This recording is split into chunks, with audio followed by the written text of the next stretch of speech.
DJ धर्म Dhurve.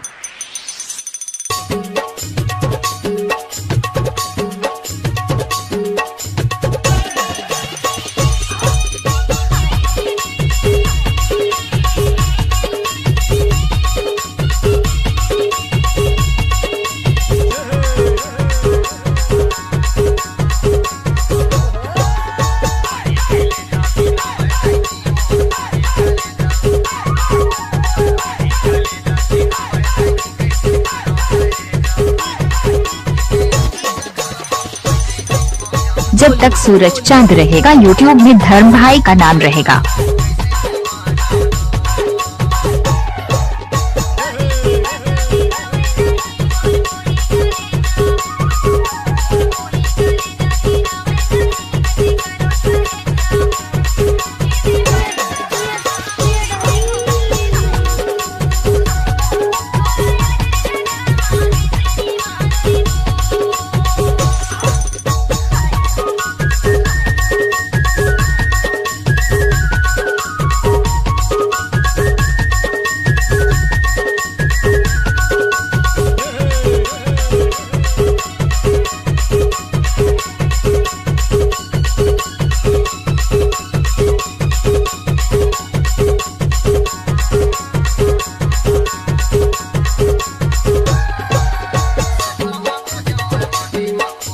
DJ धर्म धुर्वे।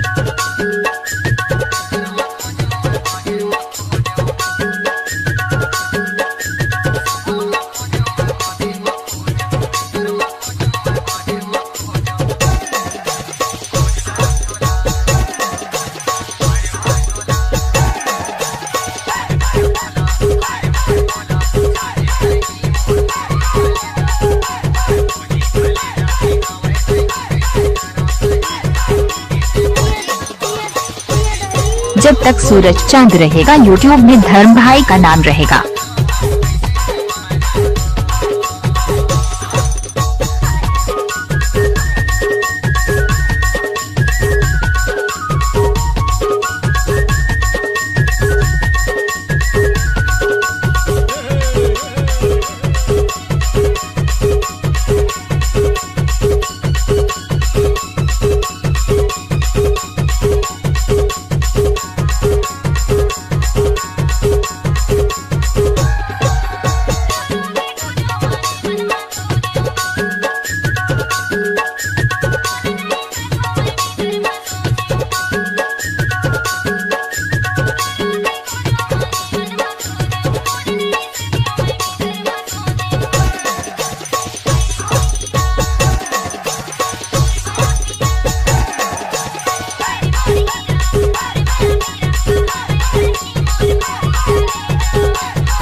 जब तक सूरज चांद रहेगा यूट्यूब में धर्म भाई का नाम रहेगा।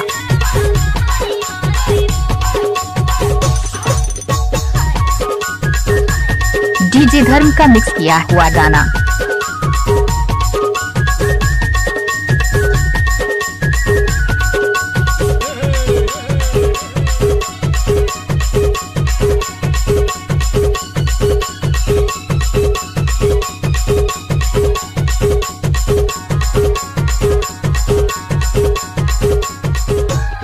डीजे धर्म धुर्वे।